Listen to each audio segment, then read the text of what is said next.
Hello दोस्तों, आज है 2 मार्च 2026 दिन सोमवार का। हिंदी तिथि फाल्गुन शुक्ल पक्ष चतुर्दशी तिथि। चतुर्दशी तिथि आज शाम को 5:55 तक है। उसके उपरांत फिर पूर्णिमा लागू हो जाएगी। और आइए बात करते हैं आज के मुख्य समाचार, बड़ी खबरें, देश और दुनिया का ताजा अपडेट लेकर हाजिर हो गए। आज का ये वीडियो भी बहुत ही स्पेशल होगा। होली और चंद्र ग्रहण को लेकर अपडेट देखेंगे। इसके अलावा मिडिल ईस्ट में तनाव, महायुद्ध और क्या कुछ बड़ी हलचल चल रही है, इसको लेकर भी जानकारियां देखने वाले हैं। क्या महंगा और क्या सस्ता होने वाला है। इसके अलावा किसान भाइयों के लिए, माताओं और बहनों के लिए, पढ़ने वाले बच्चों के लिए, सरकारी कर्मचारियों के लिए और आम जनता से जुड़े कई महत्वपूर्ण फैसले भी देखेंगे। राजनीति, शिक्षा, खेल जगत से जुड़े अपडेट भी जानेंगे। वीडियो को आप पूरा ध्यान से देखिएगा और इस वीडियो को आप लाइक और शेयर भी जरूर कर दीजिएगा। और सबसे पहले खबरों की शुरुआत करेंगे, लेकिन इससे पहले आप सभी दोस्तों और मित्रों को आज होली की ढेर सारी शुभकामनाएं, बहुत बहुत बधाइयां। होली का दहन आज 2 मार्च को सूर्यास्त के बाद से होली का दहन का मुहूर्त शुरू हो जाएगा, जो आधी रात तक चलेगा। परंपरा ऐसी है कि दोस्तों शाम को सूरज डूबते वक्त होली की पूजा करते हैं और उसके बाद होली जलाते हैं। और इस हिसाब से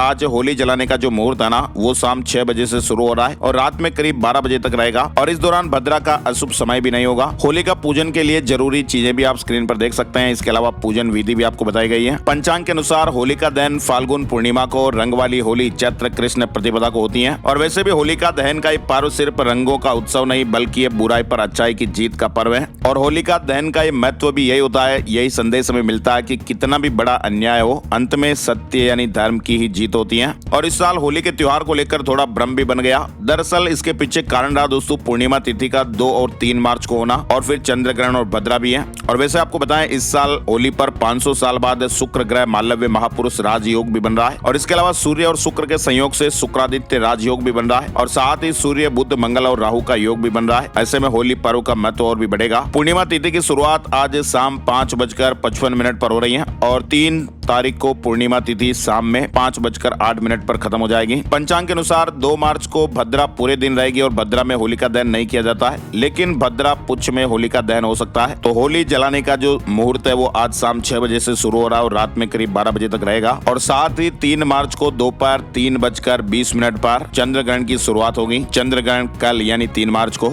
लेकिन इसका जो सूतक है ना दोस्तों, वो कल 3 मार्च को सुबह 6:20 से ही चंद्र ग्रहण का सूतक काल प्रभावी हो जाएगा और फिर ग्रहण काल के साथ ही सूतक समाप्त होगा। और चंद्र ग्रहण कब शुरू होगा आपको बताएं, भारतीय समय के अनुसार 3 मार्च को दोपहर 3:20 पर चंद्र ग्रहण की शुरुआत होगी और शाम 6:46 पर यह ग्रहण समाप्त हो जाएगा। राजस्थान में होली कब खेली जाएगी, इसको लेकर भी बड़ा अपडेट आया है। ज्योतिषाचार्य अधिकतर यही कह रहे हैं कि चंद्र ग्रहण का खास प्रभाव नहीं पड़ेगा, 3 मार्च को होली खेल सकेंगे। तो राजस्थान में होली का दहन 2 और 3 मार्च की दरमियानी रात को होगा, जिसके बाद 3 मार्च की सुबह रंगों की होली खेली जाएगी। ज्योतिषाचार्य अधिकतर ये कह रहे हैं कि इस दौरान लगने वाले चंद्र ग्रहण के सूतक का होली का दहन और रंगों की होली पर कोई विशेष प्रभाव नहीं पड़ेगा। अलग अलग राज्यों में अलग अलग ज्योतिषाचार्यों के मत अभी चल रहे हैं। वहीं मध्य प्रदेश के सरकारी कर्मचारियों और नागरिकों के लिए होली के त्योहार पर राज्य शासन ने होली के उपलक्ष्य में छुट्टियों की सूची में संशोधन करते हुए अब 4 मार्च को भी सार्वजनिक अवकाश घोषित कर दिया है। होली पर एमपी में 2 दिन सरकारी छुट्टी, अब 3 और 4 मार्च को अवकाश रहेगा। और मध्य प्रदेश में आप देखिए 2 मार्च से प्रस्तावित प्राइवेट बसों की हड़ताल स्थगित हो गई है। सीएम मोहन यादव के आश्वासन के बाद बस संचालकों ने फैसला लिया, यात्रियों के लिए भी राहत है। यानी मध्य प्रदेश में 2 मार्च से शुरू होने वाली प्राइवेट बसों की जो अनिश्चितकालीन हड़ताल है ना, वो फिलहाल टाल दी गई है। और ऐसे में इस फैसले से मध्य प्रदेश भर के उन लाखों यात्रियों ने राहत की सांस ली है जो रोजाना सफर के लिए प्राइवेट बसों पर निर्भर हैं। अब पूरे मध्य प्रदेश में बसों का संचालन पहले की तरह सामान्य रूप से जारी रहेगा। और आगे बढ़ते हैं, बड़ी खबर आप देखिए, ईरान ने संयुक्त अरब अमीरात पर मिसाइलों से अटैक किया है। यूएई पर हुए हमलों को लेकर प्रधानमंत्री नरेंद्र मोदी ने यूएई के राष्ट्रपति शेख मोहम्मद बिन जायद अल नहयान से फोन पर बातचीत की।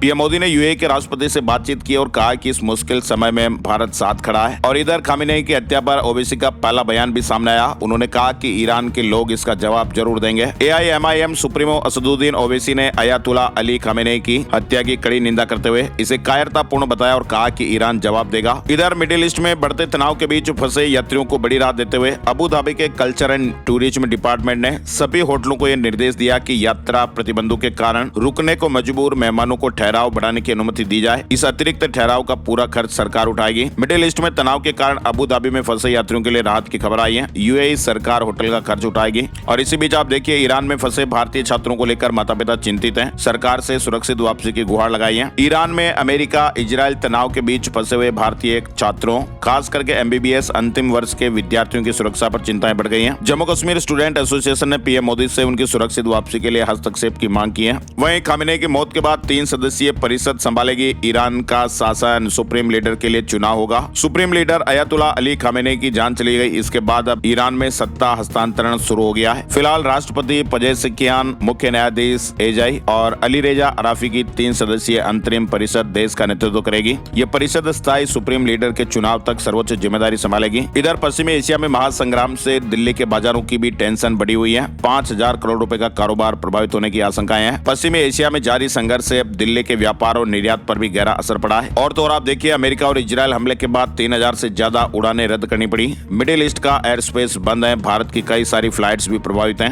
एयर स्पेस बंद होने से 3,000 से अधिक उड़ानों को रद्द किया जा चुका है। और इधर इजरायल में फंसे उत्तर प्रदेश के 6,004 श्रमिक सुरक्षित हैं। योगी सरकार ने दूतावास से संपर्क साधा। सुरक्षा के पुख्ता इंतजाम, लगातार निगरानी रखी जा रही है। खाड़ी देशों के तनाव में 35,000 हिमाचल प्रदेश के लोग भी हैं। परिवार सुरक्षा को लेकर चिंतित हैं। वहीं सीएम सुक्कू ने कहा कि केंद्र के संपर्क में है। झारखंड के भी करीब 100 लोग अभी दुबई में फंसे हुए हैं। दुबई में हुए हमलों के बाद वहां के एयरपोर्ट बंद कर दिया गया और एक बिजनेस टूर पर गए सैकड़ों झारखंड के लोग वहां फंस गए। सभी ने भारत सरकार से मदद की गुहार लगाई है। ये किसी कॉर्पोरेट टूर पर गए हुए थे। और ईरान इजरायल में जंग का असर भी चल रहा है। बिहार के 76,000 लोग खाड़ी देशों में हैं। युद्ध में फंसे लोगों के परिजन अब सलामती की दुआ कर रहे हैं। तो ये नई आफत आई है। परिजनों की नजरें लगातार टीवी और इंटरनेट पर चल रही हैं। और तो और मध्य प्रदेश के भी 100 से ज्यादा लोग दुबई में फंसे हुए हैं। इंदौर के पूर्व विधायक, बिजनेसमैन और बिल्डर भी शामिल हैं। वहीं खबर है कि एयर इंडिया की फ्लाइट आज भी कैंसिल हो गई है। और सबसे जरूरी अपडेट आप देखिए, खामेनी की मौत पर वर्ल्ड नेता और मीडिया का भी रिएक्शन हुआ। ब्रिटिश मीडिया ने कहा कि ईरान के लिए बहुत बड़ा मोड़ है। रूस ने हमले को गलत बताया है। वहीं जर्मनी ने कहा कि भाई ईरान के लोगों को अपनी किस्मत का फैसला करने का पूरा हक है। रूस ने इस हमले को गलत बताया। और इधर फ्रांस, जर्मनी और ब्रिटेन ने ईरान से बातचीत का रास्ता चुनने को कहा है। अमेरिका के राष्ट्रपति डोनाल्ड ट्रंप ने कहा कि क्रूर खामेनी मारा गया। इधर ओमान ने कहा कि अमेरिका यह आपकी जंग नहीं है और इसमें ना फंसे। बीबीसी ने कहा कि ईरान के लिए बहुत बड़ा मोड़ है। पाकिस्तानी अखबार डॉन ने भी कहा कि अब तक की सबसे बड़ी कार्रवाई। अमेरिकी मीडिया, न्यूयॉर्क टाइम्स, इजरायल और अमेरिका के कट्टर दुश्मन खामेनी की मौत। तो अलग अलग अखबारों ने अलग अलग हेडलाइन से सुर्खियां बनाई। 36 साल तक सत्ता संभालने वाले ईरान के सुप्रीम लीडर अब नहीं रहे। उनके परिवार के कई लोगों ने भी जाने गंवा दी हैं। ईरान के सुप्रीम लीडर अयतुल्ला अली खामेनी की 28 फरवरी को अमेरिका और इजरायल के एयर स्ट्राइक में मौत हो गई। ईरान के सरकारी मीडिया ने इस बात की पुष्टि 1 मार्च को की। अली खामेनी के साथ उनके परिवार के कई सदस्यों ने जाने गंवाई हैं। डोनाल्ड ट्रंप ने तो कहा कि 48 नेता एक ही झटके में खत्म हो गए। वहीं ईरान के 9 जहाज भी हमने डुबो दिए। अमेरिका ने ईरान का नेवी मुख्यालय भी उड़ा दिया। 9 जहाज समुद्र में डुबो दिए। वहीं डोनाल्ड ट्रंप ने कहा कि अब ईरान बातचीत के लिए तैयार है। वहीं ईरान भी रुकने वाला नहीं था। ईरान ने भी 14 अमेरिकी बेसों को निशाना बनाया। सैकड़ों अमेरिकी सैनिकों की जाने गई। बताया जा रहा है कि ईरान की कार्रवाई में भी सैकड़ों अमेरिकी सैनिक मारे गए। ईरान की ओर से कार्रवाई तेहरान, इस्फहान, कराज और करमान शाह में ईरानी ठिकानों पर अमेरिका इजरायल के ज्वाइंट प्रीएम्प्टिव हमलों के बाद की गई। खामेनी की मौत से ईरान का गुस्सा भी भड़का हुआ है। अमेरिका के दूसरे बड़े एयरक्राफ्ट यूएसएस अब्राहम लिंकन पर भी ईरान ने मिसाइलें दागी हैं। वैसे मध्य पूर्व में बढ़ा हुआ ये तनाव फिलहाल कम नहीं हुआ है। ईरान में 40 दिन का शोक घोषित किया गया है। रविवार सुबह से ही खामेनी समर्थकों ने सड़कों पर मातम मनाया, शोक सभाएं की, विरोध प्रदर्शन किए। वहीं कई शहरों में जश्न की खबरें भी सामने आई। इधर अमेरिका और जापान में भी खामेनी विरोधियों ने खुशी जताई। इधर ईरान इजरायल जंग में आप देखिए, अबू धाबी में एक ईरानी हमले में भारतीय घायल हो गया। दूतावास ने कहा कि वो खतरे से बाहर है। भारत के 15 से ज्यादा शहरों में प्रदर्शन हुए। मिडिल ईस्ट के बंद एयर स्पेस के चलते 1 मार्च को भारतीय घरेलू एयरलाइंस की 350 उड़ानें रद्द की गई। नागरिक उड्डयन मंत्रालय ने यात्रियों को सलाह दी है कि वे अपनी फ्लाइट की स्थिति लगातार ट्रैक करते रहें। अब हो क्या रहा दोस्तों कि अमेरिका और इजरायल के हमले में ईरान के सुप्रीम लीडर अयतुल्ला अली खामेनी की मौत हो गई। अगर ये जंग अब लंबी चली ना और तेल मार्ग होर्मुज स्ट्रेट बंद हो गया तो फिर कच्चे तेल के दाम बढ़ने तय हैं और इसका असर भारत में भी तेल, शेयर बाजार और सोने चांदी पर दिख सकता है। एक्सपर्ट का यह मानना है कि अगर ईरान इस रास्ते को ब्लॉक कर देता है तो इंटरनेशनल मार्केट में कच्चे तेल की सप्लाई घट जाएगी। फिलहाल खबर आ रही कि ईरान में मचे इस बवाल में रूस मालामाल हो सकता है। ईरान ने समंदर के उस महत्वपूर्ण रास्ते को रोक दिया है जहां से दुनिया का 20% कच्चा तेल गुजरता है। अब ऐसे अपडेट अगर आ रहे हैं तो इस नाकाबंदी से भारत में पेट्रोल डीजल की कीमतें बढ़ने का खतरा मंडराने लगा है। वहीं इस भारी संकट में रूस की तो जैसे मान लो लॉटरी लग गई है। ईरान का तेल ना मिलने पर अब चीन रूस से तेल खरीदारी करेगा और ऐसे में पुतिन को राजस्व मिलेगा। अच्छा, इसके अलावा देखिए आप, होली से पहले आम लोगों की जेब को झटका लगा है। लगातार तीसरे महीने कमर्शियल गैस सिलेंडर की कीमतें बढ़ गई हैं। देश की राजधानी दिल्ली में 28 रुपए की तेजी आई है। कोलकाता में 31 रुपए की तेजी। मुंबई में कमर्शियल गैस सिलेंडर सबसे सस्ता है। वैसे आपको बताएं, घरेलू गैस सिलेंडर के दामों में कोई बदलाव नहीं हुआ है। कमर्शियल गैस सिलेंडर की कीमतें बढ़ी है। और इधर आप देखिए, ईरान संकट का असर, भारत में तेल कीमतों में उतार चढ़ाव, महंगाई और मैक्रो इकोनॉमिक दबाव में आपूर्ति फिलहाल सुरक्षित है। बड़ी खबर आप देखिए, पीएम नरेंद्र मोदी रविवार को पांडिचेरी और तमिलनाडु पहुंचे। पांडिचेरी में उन्होंने 2700 करोड़ और तमिलनाडु में 4400 करोड़ रुपए से ज्यादा के इंफ्रास्ट्रक्चर प्रोजेक्ट का उद्घाटन किया। इधर कनाडा के प्रधानमंत्री कार्नी का आज दिल्ली दौरा होने वाला है और आज प्रधानमंत्री नरेंद्र मोदी के साथ महत्वपूर्ण बैठक भी होगी। इस मुलाकात में कई ऐसे बड़े मुद्दों पर फैसला होना है जो आने वाले समय में दोनों देशों की दिशा तय करेंगे। और तो और आप देखिए, प्रधानमंत्री अपने 2 दिवसीय राजकीय दौरे से दिल्ली लौटने के बाद CCS की बैठक की अध्यक्षता भी कर रहे हैं। पीएम मोदी ने अपने 2 दिवसीय दौरे के दौरान राजस्थान, गुजरात, तमिलनाडु और पांडिचेरी का दौरा किया था। पश्चिम एशिया में तेजी से बिगड़ते हालात के बीच रविवार देर रात प्रधानमंत्री नरेंद्र मोदी ने रात को दिल्ली में कैबिनेट कमेटी ऑन सिक्योरिटी की बैठक बुलाई। फिलहाल दोस्तों, अमेरिकी और इजरायली हमलों से मध्य पूर्व में तनाव बढ़ा है और ऐसे में आम लोग परेशान हैं। प्रियंका गांधी ने कहा कि आंख के बदले आंख दुनिया को अंधा बना देगी। साथ ही उन्होंने शांति का आह्वान किया। पश्चिम बंगाल विधानसभा चुनाव से पहले सियासी सरगर्मियां भी तेज हैं। रविवार को बीजेपी ने बंगाल में 9 परिवर्तन यात्राएं शुरू की। इसके साथ ही ऐलान किया कि 15 मार्च को कोलकाता के ब्रिगेड मैदान में सभा होगी और इस सभा में प्रधानमंत्री नरेंद्र मोदी भी शामिल होंगे। चुनाव से पहले बीजेपी की यह बड़ी सभा होने वाली है। इधर पश्चिम बंगाल की मुख्यमंत्री ममता बनर्जी वोटर लिस्ट में यानी SIR प्रोसेस के खिलाफ धरने पर बैठने जा रही है। पार्टी के महासचिव अभिषेक बनर्जी ने ऐलान किया कि ममता बनर्जी शुक्रवार 6 मार्च को दोपहर 2 बजे से कोलकाता के मेट्रो चैनल पर धरने पर बैठेंगी। वोटर लिस्ट के खिलाफ ममता बनर्जी धरना देंगी। और खेल जगत से जुड़ी बड़ी खबर आई है। भारत T20 वर्ल्ड कप के सेमीफाइनल में पहुंच गया है। अब 5 मार्च को इंग्लैंड से मुकाबला होगा। वेस्ट इंडीज को 5 विकेट से हरा दिया गया। भारत ने T20 वर्ल्ड कप के सेमीफाइनल में जगह बना ली है। 5 मार्च को मुंबई के वानखेड़े स्टेडियम में अब इंग्लैंड से मुकाबला होने वाला है। पश्चिम बंगाल में 60 लाख वोटर अभी भी जांच के घेरे में है। मुर्शिदाबाद और मालदा में 19 लाख के डॉक्यूमेंट पेंडिंग है। बीजेपी ने कहा कि घुसपैठियों पर कार्रवाई। और इधर महाराष्ट्र के नागपुर में एक बारूद कंपनी में ब्लास्ट की घटना सामने आई है। 17 लोगों की जान जाने की खबर है। 18 लोगों की हालत गंभीर बताई जा रही है। मटेरियल बनाते वक्त ये बड़ा धमाका हो गया। छत्तीसगढ़ में आप देखिए, महासमुंद में 73 लाख के इनामी 15 नक्सलियों ने सरेंडर कर दिया है। 14 हथियार भी साथ लाए। GST कलेक्शन से जुड़ा अपडेट भी आप देखिए। फरवरी में GST कलेक्शन 8% बढ़ा है। 1.83 लाख करोड़ रुपए का कलेक्शन रहा। दिल्ली से बड़ी अपडेट खबर मुख्यमंत्री रेखा गुप्ता के अनुसार होली पर दिल्ली की महिलाओं को पिंक कार्ड की सौगात। DTC बस और मेट्रो का सफर आसान होगा। महिलाओं के दैनिक यात्रा खर्च में कमी आएगी। 2 मार्च को दिल्ली में इंदिरा गांधी इंडोर स्टेडियम में एक विशेष और भव्य कार्यक्रम होगा जिसमें पिंक कार्ड का शुभारंभ होगा। 3 तरह के कार्ड जारी किए जाएंगे। पिंक कार्ड दिल्ली निवासी पात्र महिलाओं के लिए होगा, जबकि ब्लू कार्ड सामान्य यात्रियों के लिए और ऑरेंज कार्ड मासिक पास उपयोगकर्ताओं के लिए जारी किया जाएगा। शुरुआती चरण में पिंक और ब्लू कार्ड लॉन्च होंगे, जिसके बाद फिर ऑरेंज कार्ड लागू होगा। और इस तरह के कार्ड जारी करने के लिए लगभग 50 केंद्र स्थापित किए जाएंगे जहाँ पर ये कार्ड बनेंगे। तो आज दिल्ली में एक कार्यक्रम होने वाला है। दिल्ली लखपति बिटिया योजना का शुभारंभ भी आज होगा। राष्ट्रपति द्रौपदी मुर्मू करेंगी मुफ्त LPG सिलेंडर की भी शुरुआत। इधर दिल्ली को लेकर एक और बड़ी खबर आई है। दिल्ली नगर निगम MCD ने साल 2012 से 2022 के बीच जारी किए गए जन्म प्रमाण पत्रों के पंजीकरण नंबर बदल दिए हैं। पुराने प्रमाण पत्र अमान्य हो गए, इसलिए लोगों को नए डाउनलोड करने पड़ेंगे। ICAI ने जनवरी 2026 सत्र की CA फाइनल परीक्षा के रिजल्ट घोषित कर दिए हैं। संस्थान ने रिजल्ट के साथ साथ मेरिट सूची भी जारी की है। जियो का नया 365 प्लान आप देखिए। 30 दिन की वैलिडिटी मिलेगी, 25 GB डेटा, 18 महीने तक गूगल जेमिनी फ्री और भी बहुत कुछ मिलने वाला है। जियो कंपनी ने 365 रुपए का नया प्रीपेड प्लान पेश किया है। CBSE की ओर से एक बड़ा अपडेट आया है। रद्द नहीं हुई परीक्षाएं तय शेड्यूल के अनुसार ही होगी। CBSE बोर्ड ने फर्जी नोटिस खारिज किया है। CBSE के नाम से सोशल मीडिया पर परीक्षा रद्द होने का एक फर्जी सर्कुलर वायरल हो रहा है और बोर्ड ने इसे पूरी तरह गलत बताया है। 10वीं और 12वीं की परीक्षाएं 17 फरवरी 2026 से तय कार्यक्रम के अनुसार जारी है। अफवाह फैलाने वालों पर सख्त कार्रवाई की जाएगी। तो CBSE कक्षा 10वीं और 12वीं के विद्यार्थियों के लिए महत्वपूर्ण सूचना भी सामने आई। सोशल मीडिया पर केंद्रीय माध्यमिक शिक्षा बोर्ड के नाम से एक झूठा सर्कुलर तेजी से साझा किया जा रहा है, वायरल भी हो रहा है। और इस सर्कुलर में ये दावा किया गया कि कुछ देशों में असामान्य वैश्विक हालात और युद्ध जैसी स्थितियों के कारण पैदा हुई बाधाओं तथा छात्रों की सुरक्षा को देखते हुए परीक्षाएं रद्द कर दी गई। लेकिन बोर्ड ने ये साफ किया कि ये जानकारी पूरी तरह भ्रामक और फर्जी है। केंद्र सरकार ने बड़ा अपडेट दिया है। केंद्र सरकार ने अब परीक्षाओं में नकल रोकने के लिए जैमर के इस्तेमाल पर नई गाइडलाइन जारी की है। अब परीक्षा केंद्रों को जैमर लगाने के लिए अनुमति लेनी होगी और केवल कम आवृत्ति वाले जैमर का उपयोग करना होगा। प्रत्येक जैमर का हिसाब रखना और रिपोर्ट करना भी अनिवार्य होगा। तो जैमर उपयोग के लिए अब केंद्र सरकार से अनुमति लेना अनिवार्य किया गया है। इधर आप देखिए, मुख्यमंत्री नायब सैनी सोमवार को हरियाणा विधानसभा में 2026-27 का बजट पेश करेंगे। ये बजट जनता के सुझावों को प्राथमिकता देगा। जनता के सुझावों से बजट तैयार हुआ है, जिसमें 14,000 से अधिक इनपुट शामिल हैं। नेपाल में 5 मार्च को चुनाव होने वाले हैं और ये चुनाव तय करेंगे कि भ्रष्टाचार, बेरोजगारी और राजनीतिक अस्थिरता के खिलाफ उभरी जेनजेड की नाराजगी के बाद देश अब दोबारा स्थिरता की राह पकड़ पाएगा या नहीं। करीब 3 करोड़ से ज्यादा की आबादी वाले नेपाल में 1 करोड़ 89 लाख से ज्यादा मतदाता अपने मताधिकार का प्रयोग करेंगे। लगभग 92 लाख महिलाएं भी इसमें शामिल हैं। 5 मार्च को नेपाल में चुनाव होने वाले हैं। 7 मार्च को हरिद्वार आ रहे गृह मंत्री अमित शाह, सीएम धामी ने तैयारियों का जायजा लिया। सुरक्षा और ट्रैफिक व्यवस्था मजबूत रखने के निर्देश दिए गए हैं। केंद्रीय गृह मंत्री अमित शाह 7 मार्च को हरिद्वार दौरे पर आएंगे। राजस्थान से जुड़ी बड़ी खबर देखिए। राजस्थान बीजेपी की प्रदेश कार्य समिति घोषित हो गई है। सीएम भजनलाल शर्मा और वसुंधरा राजे समेत दिग्गजों को इसमें जगह मिली। राजस्थान बीजेपी ने प्रदेश कार्य समिति जारी कर दी है। और इधर आप देखिए, एक सरकारी स्कूल की छत भरभरा कर गिर गई। क्लास में 10 बच्चे थे, लेकिन दरारें देखकर 3 मिनट पहले ही टीचर ने बच्चों को बाहर निकाला था, वरना एक बड़ा हादसा हो सकता था। भरतपुर में एक सरकारी स्कूल के क्लासरूम की छत अचानक भरभरा कर गिर पड़ी।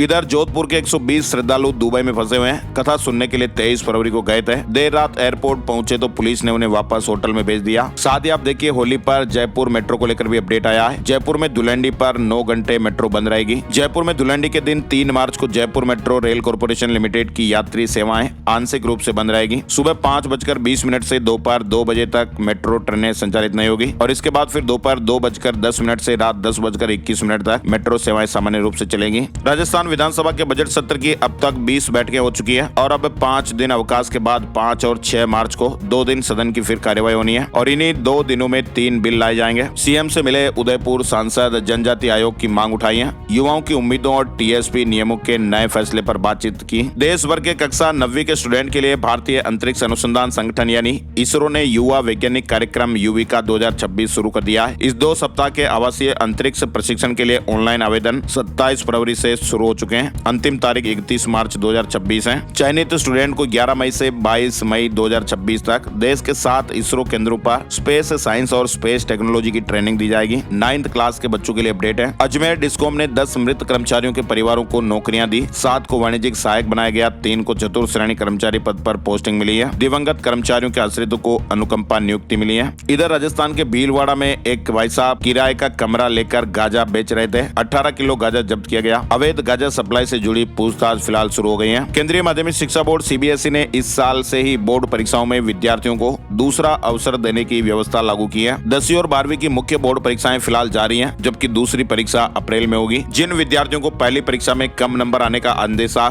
या फिर कोई पेपर अपेक्षा के अनुसार अगर नहीं रहा तो अधिकतम 3 विषयों की दोबारा परीक्षा दे सकते हैं। दूसरी परीक्षा के अंक अंतिम परिणाम में जोड़े जाएंगे। मध्य प्रदेश से अपडेट में आप देखिए, सीएम ने कहा कि कानून व्यवस्था से कोई कॉम्प्रोमाइज ना करें। होली को लेकर अफसरों की बैठक भी बुलाई। वहीं दुबई के घटनाक्रम पर भी नजर है। इधर एमपीपीएससी सेट पेपर में गड़बड़ी की घटना सामने आई। टिक लगे प्रश्न पत्र बांटे गए। भोपाल में कैंडिडेट्स ने कहा कि प्रश्न पत्र लीक हुआ। वहीं आयोग ने कहा कि स्टाफ की गलती जांच अभी जारी है। मार्च में तपेगा मध्य प्रदेश। तापमान 40 डिग्री पार जा सकता है। पहले सप्ताह में कुछ इलाकों में बारिश होने के अनुमान भी हैं। इधर बड़ी खबर देखिए, बीजेपी प्रदेश अध्यक्ष हेमंत खंडेलवाल ने शनिवार, रविवार और सरकारी अवकाश को छोड़कर रोज एक मंत्री की प्रदेश भाजपा कार्यालय में बैठने की शुरुआत की है और इस व्यवस्था के तहत मार्च महीने में मंत्रियों का ड्यूटी रोस्टर भी जारी किया गया और इसी के तहत 2 मार्च को डिप्टी सीएम जगदीश देवड़ा दोपहर 1 बजे से 3 बजे तक प्रदेश बीजेपी कार्यालय में बैठकर आम जनता और बीजेपी कार्यकर्ताओं से मुलाकात करेंगे। सहारा को लेकर एक बड़ी खबर आ रही है। मध्य प्रदेश में भी सहारा इंडिया के 9 लाख से ज्यादा छोटे और मध्यम निवेशकों की 6,689 करोड़ रुपए की पूंजी फंसी हुई है। विधानसभा में सवाल के जवाब में मुख्यमंत्री डॉक्टर मोहन यादव ने बताया कि प्रदेश के जमाकर्ताओं को अब तक केवल 355 करोड़ रुपए ही वापस मिले हैं, जो कि कुल राशि का महज 5% के लगभग है। इधर देश में 39 लाख लोगों को 8,429 करोड़ रुपए बांट दिए गए हैं। केंद्र सरकार के सहारा रिफंड पोर्टल के जरिए देश भर के निवेशकों को पैसा लौटाने की प्रक्रिया जारी है। वर्तमान में प्रति निवेशक 50,000 रुपए तक की राशि सीधे ही आधार लिंक बैंक खातों में भेजी जा रही है। सुप्रीम कोर्ट ने रिफंड की समय सीमा को बढ़ाकर 31 दिसंबर 2026 किया हुआ है। और इधर आप देखिए, बीजेपी ने भोपाल शहर की कार्यकारिणी घोषित की है। 20 दिन पहले होल्ड हुई थी लिस्ट। विरोध के बाद कई चेहरे बदले गए।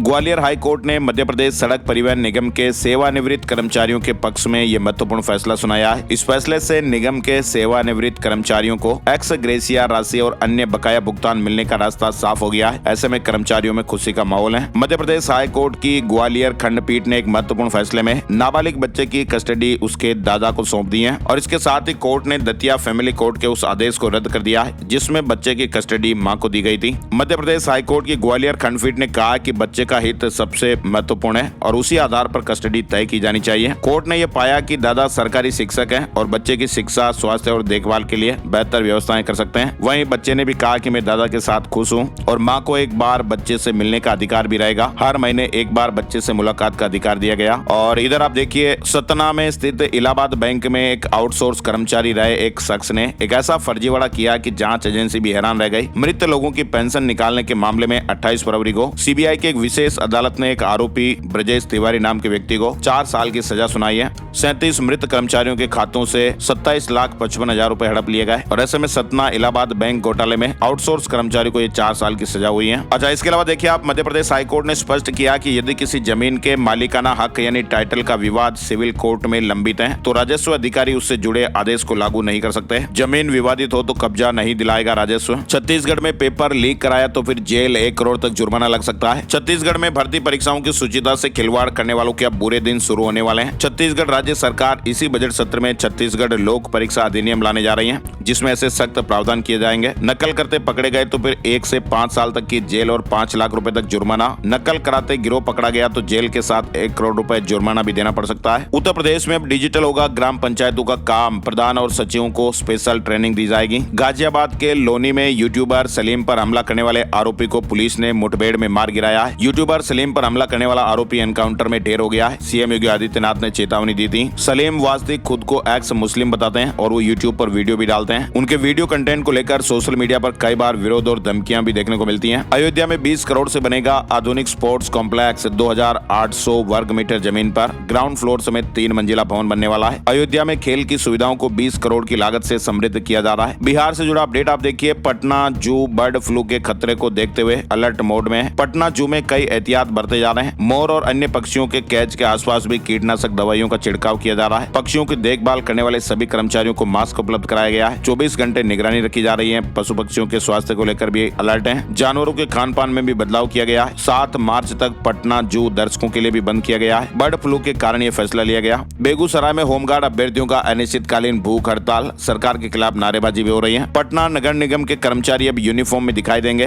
होली के बाद महिला और पुरुष कर्मचारियों को 2-2 सेट वर्दी मिलेगी। पटना नगर निगम के कर्मचारी अब यूनिफॉर्म में दिखाई देंगे। निगम के चतुर्थ वर्गीय कर्मचारियों को नई वर्दी मिलेगी। निगम में काम कर रहे स्थायी और दैनिक कर्मचारियों को होली के बाद ये वर्दी उपलब्ध कराई जाएगी। इधर आप देखिए, बड़ी खबर आ रही फतेहाबाद में। एमएसपी गारंटी कानून की मांग को लेकर किसानों की महापंचायत आज सोमवार को पुराना बस स्टैंड के सामने शेड के नीचे होने वाली है। इस महापंचायत में किसान नेता सरदार जगजीत सिंह डल्लेवाल भी पहुंचेंगे। महापंचायत में जिले भर से सैकड़ों किसान शामिल होने वाले हैं। भारत अमेरिका ट्रेड डील का विरोध और एमएसपी की मांग हो रही है। इधर ईरान और इजरायल युद्ध असर में अमृतसर से भी कई उड़ानें रद्द की गई। एयरलाइंस ने सुरक्षा कारणों से कैंसिल की। खाड़ी देशों में जाने वाले यात्री परेशान रहे। पंजाब और चंडीगढ़ में भी अप्रैल जैसी गर्मी अभी से महसूस होने लगी है। प्री मानसून की शुरुआत के साथ ही तपिश भी बढ़ गई है। पंजाब और चंडीगढ़ में अब दिन में अप्रैल मई जैसी गर्मी का एहसास हो रहा है। 4 तारीख तक हवाएं चलने की भी संभावना है। इधर हिमाचल प्रदेश में नई शिक्षा प्रणाली का विरोध शुरू हो गया है। धर्मशाला में प्राथमिक शिक्षक संघ ने आग्रह रैली निकालकर सरकार को ज्ञापन सौंपा। उत्तराखंड में मुख्यमंत्री पुष्कर सिंह धामी ने फरवरी 2026 की